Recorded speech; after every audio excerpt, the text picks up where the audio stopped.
महाराष्ट्रातलं सगळ्यात मोठं भेसळीचं रॅकेट काल रात्री उघडकीस आलं. जवळपास 2000 कोटीपेक्षा मोठा व्यवसाय आणि जवळपास 7 जिल्ह्यामध्ये पसरलेल्या यांच्या मुळा यांच्या पसरलेला कारभार. आणि ज्या पद्धतीने या भेसळीच्या माध्यमातून दूध उत्पादित करून संपूर्ण महाराष्ट्राचं आयुष्य हे उद्ध्वस्त करायला निघालेली ही मंडळी गेल्या 2 वर्षापासून आपलं काम चांगल्या पद्धतीने करत होती. कितीतरी 5 रुपयाच्या मूल्यामध्ये 1 लिटर दूध तयार करून 70 ते 80 रुपये कमवायची मानसिकता असलेली ही माफिया. आणि खऱ्या अर्थानं ज्या पद्धतीने यांचा पर्दाफाश झाला आणि ज्या पद्धतीने ह्यांनी जे गाव निवडलंय, खऱ्या अर्थानं ह्या गोष्टीकडे कुणाचंही लक्ष गेलं नाही गेलं पाहिजे. अशा पद्धतीच्या कारवाया खरंच कमाल करावं लागेल अशा लोकांची. लोक स्वतःच्या आयुष्यासाठी, स्वतःच्या चैनीसाठी, स्वतःच्या कुटुंबाच्या वैभवासाठी लोकांचं आरोग्य धोक्यात घालून स्वतःची मानसिकता तयार करणारी ही लोक किती निर्ढावलेली होती. आणि वास्तविक परिस्थितीमध्ये पैसा हा कमवण्याच्या हव्यासामध्ये सगळ्या परिस्थिती गुंडाळून आपला स्वतःचाच बडगा तयार करणारी ही लोक कोणत्या स्तराला पोहोचली होती याच विश्लेषण करण्यासाठी आज मी तुमच्या समोर आहे. नमस्कार मित्रांनो, मी राजेश दुबे. मंथन मध्ये आपलं स्वागत आहे. मित्रांनो, पैसा पैसा पैसा करून प्रत्येक माणूस पैसा मागे धावतोय. कोणी काबाड कष्ट करतोय, कोणी आपल्या आपल्या शकला लावतोय, कोणी रिअल इस्टेट मध्ये आपलं डोकं लावतोय. पण आता एक अशा पद्धतीचं भांड कुठलंय की जे 5 रुपयामध्ये 70 ते 80 रुपये बनवत होते.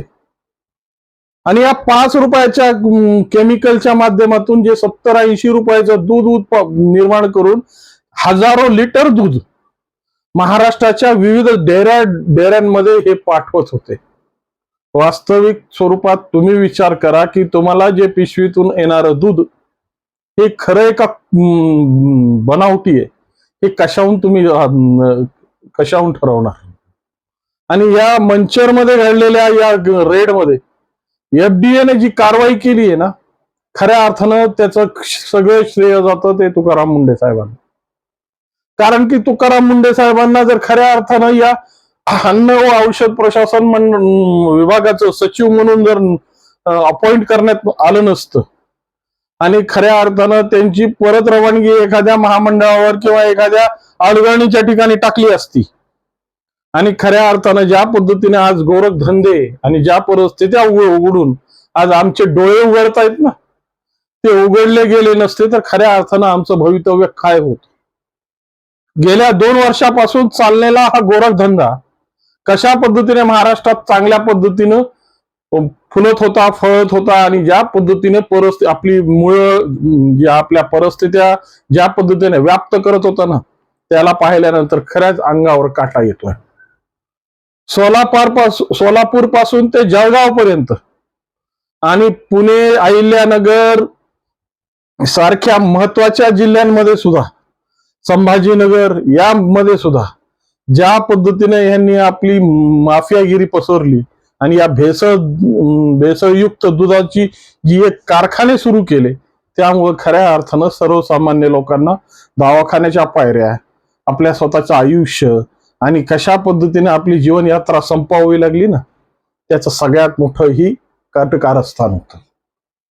तुकाराम मुंडे साहेबांच्या टीमनं ज्या पद्धतीनं गेल्या काही दिवसापासून त्यांना वारंवार याच्या टिप मिळत होत्या आणि ह्याची रेकी करून त्यांच्या या टीमनं या मंचर मधल्या त्या नौकार प्रोडक्ट्स नावाच्या ठिकाणी रेड करून ज्या पद्धतीची ही सगळी जमाबेरीज गोळा केली ना, आणि खऱ्या अर्थाने ही जमाबेरीज या देशातली सगळ्यात मोठी जमाबेरीज आहे. कारण एवढं मोठं कुठंच कोणत्याच भागामध्ये एवढं मोठं रॅकेट कुठंच सापडणार नाही. आणि ज्या पद्धतीने 27 आरोपी या गुन्ह्याखाली नोंदवण्यात आलेत आणि आज त्यांना पळताधुई कमी झालेली आहे. वास्तविक स्वरूपात या 27 आरोपींनी ज्या पद्धतीच्या भूमिका या महाराष्ट्राच्या आरोग्यासोबत खेळल्यात ना, तर त्यांच्यासाठी या जे नमूद कलम आहेत त्यामध्ये जन्मठेप हा म्हणजे सगळ्यात मोठी शिक्षा आहे जन्मठेप. पण मी तर म्हणतो की जन्मठेप न करता यांना खऱ्या अर्थानं फाशीवर लटकवलं पाहिजे, यांना फाश्या दिल्या पाहिजेत. कारण की स्वतःच्या पैशासाठी, स्वतःच्या परिस्थितीसाठी, स्वतःच्या चैनीसाठी लोकांचे आरोग्य धोक्यात घालून ते कॉस्टिक सोडा, पाम तेल, ते कोणते पावडर या सगळ्या मिसळीत करून 5 रुपयाच्या मूल्यामध्ये 70 ते 80 रुपये कमवण्याची ज्यांची मानसिकता आहे ना, ते देश विकायलाही कमी करणार नाहीत, देशातली अतिरेकी कारवाया करायलाही कमी करणार नाहीत. माझ्या ह्याच्या पुढे तोंड जात आहे, पण नैतिकता मला रोखते. कारण की पैसा यांचा सर्वस्व असेल, पैसा यांच्या सगळ्या आयुष्याचं सगळं भांडवल असेल, तर खऱ्या अर्थाने पैशासाठी काय काय करू शकत नाहीत ना, याचा विचार करणंच अवकल्पनीय आहे. खऱ्या अर्थानं त्या तुकाराम मुंडे साहेबांचं खऱ्या अर्थाने उपकार मानले पाहिजेत, की जे स्वतःच्या सत्सक विवेकबुद्धीनं आणि नैतिकतेने आपल्या कर्तव्याची बजावणी करतायत. अशा पद्धतीच्या कर्तव्यावर आजपर्यंत का अधिकारी आले नाहीत? त्यांना काय या बुद्ध्या सुचल्या नाहीत? किंवा तुकाराम मुंडे साहेबांनी ज्यांच्याकडून पदभार आयुक्त पदाचा घेतला होता ते काय फक्त आपले खिशे गरम करून बसलेले होते का? खऱ्या अर्थानं त्यांच्या तपासण्या झाल्या पाहिजेत, कारण की ते सुद्धा याच्यामध्ये इन्व्हॉल्व असतील. कारण की एवढा मोठा रॅकेट आणि एवढी मोठी जी भेसळखोरी या पुणे सारख्या मंचर सारख्या ठिकाणी होत असेल तर खऱ्या अर्थानं आयुष्याची 3-13 वाजवणारी ही गोष्ट आहे. तसंच एक शिरूर मध्ये घटलं, ते मिल्क केक जे म्हणजे स्वीट होमच्या सगळ्या अग्रगण्य मिठाईमध्ये एक मानलं जायचं मिल्क केक, ते शिरूरच्या एक छोट्या गावात त्याची फॅक्टरी निघाली आणि सगळ्यात बेकार परिस्थितीत तयार झालेला या केमिकल युक्त हा मिल्क केक ज्या पद्धतीने ज्या स्वीट होमची शोभा बनत होतं ना, त्या शोभेच्या परिस्थितीमध्ये कित्येक जणांच्या आयुष्याची या मिल्क केकनं खेळलंय. खऱ्या अर्थानं अशा भेसळखोरी लोकांची खरी शिक्षा असली पाहिजे, मृत्यूदंड, फाशी, मरेपर्यंत फाशी. कारण की सर्वसामान्य लोकांच्या आयुष्याची माती करून स्वतःची घराची वैभवता वाढवणारी ही लोक सामाजिक परिस्थितीमध्ये वागवण्यासारखी तरी आहेत का? आज जरी लक्झरियस गाड्यामध्ये फिरत असतील, मोठमोठ्या आलिशान हॉटेलमध्ये जेवत असतील, आपल्या लेकरांना इंटरनॅशनल स्कूल शाळेमध्ये पाठवत असतील, पण कुणाच्या जीवावर आणि कोणत्या पैशावर? त्या पैशाची मूल्यन केलं ना तर खऱ्या अर्थानं बोलता सुद्धा येत नाही, इतकी भयानक परिस्थिती माझ्या तोंडातून निघते. परंतु या निर्लज्ज निर्धावलेल्या लोकांना लाज येणार नाही, लाज. लोकांच्या अन्नात विष कालवून स्वतःची परिस्थिती थाटणाऱ्या लोकांना काय म्हणावं? आणि वास्तविक स्वरूपात आता सगळ्यात मोठ्या गोष्टी अशा पद्धतीचे जेव्हा पडदे फाश होत आहेत, अशा पद्धतीच्या चौकशीचा ससेमिरा लागतोय, तर लागले असतील ते बोट मोडायला कटा कटा कटा. कारण की तोंडातलं पाणी पळवलंय ना, तोंडातला घास हिरावलाय ना, आणि असे घास जे लोक यांना भरवायला कारणीभूत होते ना, त्यांच्या खऱ्या अर्थानं चौकशा लावल्या पाहिजेत. त्याच्या बघ खऱ्या अर्थानं, कारण की ही प्रक्रिया आजपासून नाहीये, हे तुकाराम मुंडे साहेब म्हणतात 2 वर्षापासून. पण मला वाटतं की हे जेव्हापासून पहिल्यांदा एक भेसळ दुधाचं रॅकेट अहिल्यानगरमध्ये आणि बीड जिल्ह्याच्या त्या बाउंड्रीवर सापडलं होतं, तेव्हापासून हे ऍक्टिव्हेट असेल. अशा पद्धतीचे हजारो लिटर दूध यांनी तयार करून आतापर्यंत हजारो कोटीची माया जमा केली असेल. 200 कोटी रुपये दर वर्षाला कमवणारी लोक किती, म्हणजे 2,000 कोटी, सॉरी 200 कोटीच म्हणलोय, कारण की आकडे आता सध्या मोठे मोठे फुटत आहेत आणि मोठमोठे आकडे आपल्या समोर येत आहेत, त्यामुळे अनावधानाने 2,000 कोटी झाले. 2,000 कोटीचा व्यवसाय करणारी ही लोक खऱ्या अर्थानं सामाजिक परिस्थितीमध्ये किती निर्ढावलेली आणि किती मस्त मावाला आहेत. खऱ्या अर्थानं ज्या पद्धतीने या सगळ्या गोष्टींचा सुगावा एफडीए ला लागला आणि तुकाराम मुंडे साहेबांच्या मार्गदर्शनाखाली त्यांच्या एफडीए टीमनं ज्या पद्धतीची कारवाई केली, या कारवाईची खरीच कौतुक केलं पाहिजे, कौतुक. कमीत कमी या गोष्टीमुळे आता हजारो लिटर दूध थांबणार आहे.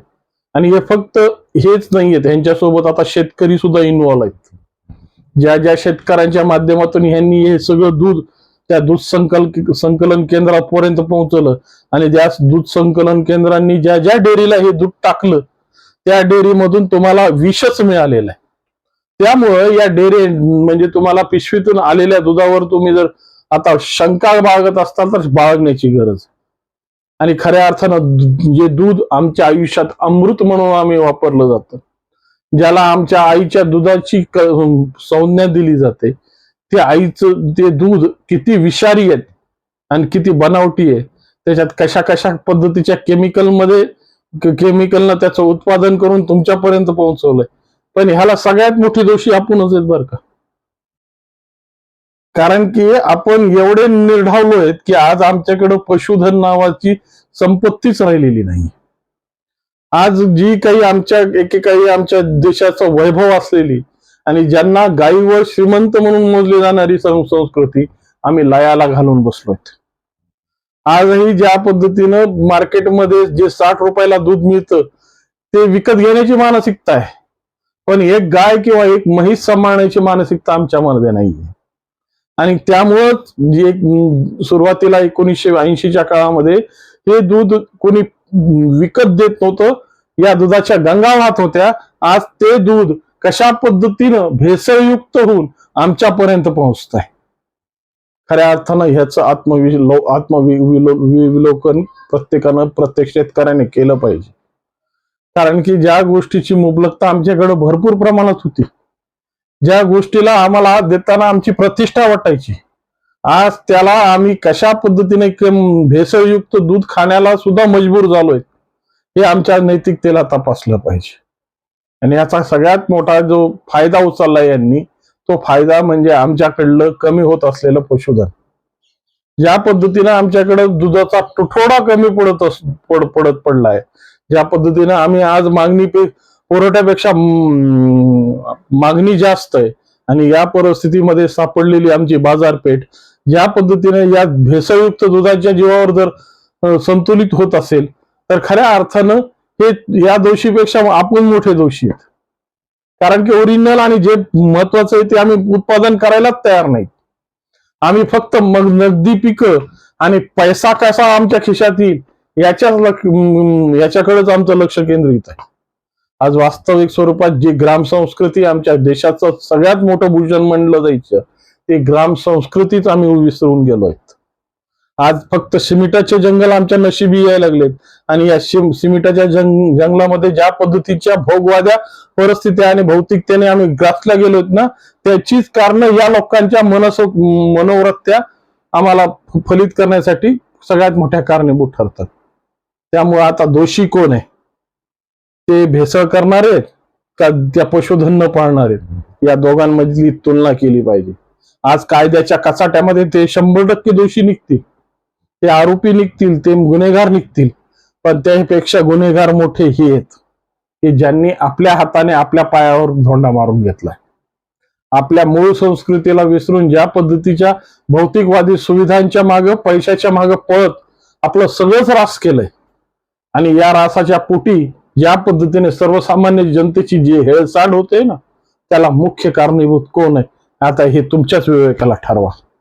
आणि खऱ्या अर्थानं याचा ससग विवेक बुद्धीने जर प्रश्न तुमच्या मनात सोडवला गेला असेल तर नक्की कॉमेंट करा आणि मला सांगा. नमस्कार.